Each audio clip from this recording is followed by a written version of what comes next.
Good morning mga meses, mga mare. For today's video ay kami naglalakad-lakad ni na Ate Nancy at Ate Pay.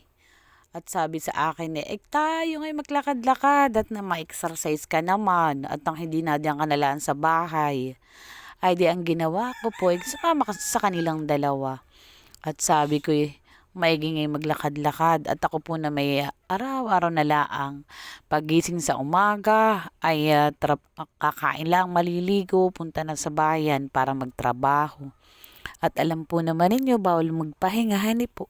Pag may nag-aaral lang kolehiyo at saka may paaralin pa po kami kaming mag-asawa na yung bunso naming high school. Kaya kailangan ay araw-araw magtrabaho.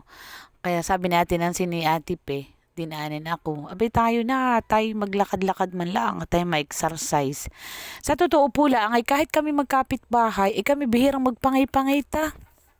At ako po naman dadating kaming mag-asawa, gabi na. O ay di pagod, kakain po lang at magpapahinga tutulog. Ay ganyan po sa inaraw-araw na ginawa ng Diyos. Ay talagang mahirap pala pagka may mga nag-aaral. At sabi nga po ay talagang kailangan ay laging magtrabaho. Ay ben nga po at kami tawanan habang kami naglalakad din at sinto makasalubong ay aking binabati. Minsan ay napapa-ergo pa. Ay sabi ni Ate Nancy sa akin talaga naman po ikaw ang kasamay. Maistorya. Ba yung dalawang senior citizen, ay di ako nanghingi na pati ng talabos kay Ate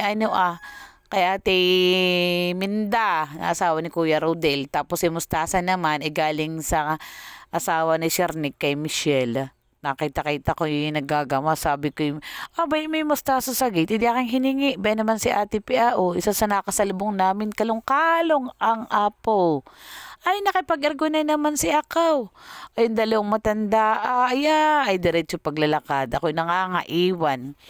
Sa totoo lang po mga meses mga mari, kaya kami naggalagala.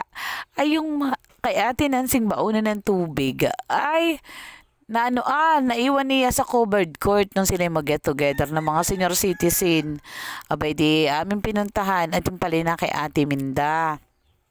At ang ginawa natin hindi dinala at baka nga naman mawala sa covered court. Ay cute pa man din. Kaya kami naggalagala. Ay di po bagaw kaganda ng buhay dito sa probinsyahan nakakapag pauli-uli kang ganian at matatanaw mo yung napakagandang kapaligiran mga meses, mga mare. Kayo ba yung may ganian din kapaligiran kaganda? Aba, ayan po ay dito sa amin.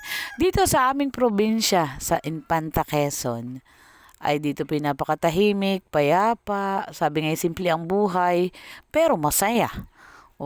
Malayo pa sa sa polusyon. Tuwa si Meses, mga mare.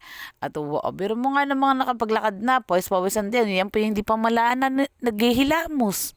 Hindi na nukulay ay talagang sa kagustuhan kong maglakad-lakad. Talaga pong masasakit ang aking mga tuhod. At hindi naman sanay maglakad ng malayo. Abay, biro mo hanggang mula dito sa amin sa Abia Windsor sa covered court. Hanggang doon kay na Ate Minda ay malayo, yan na nakita ng aking mga katuhudan. Ayun dalawa'y wala mo lang naramdaman. Sabi ko, may pa itong mga ito. Masama po pala yung wala ka ng exercise. At talagang hirap na.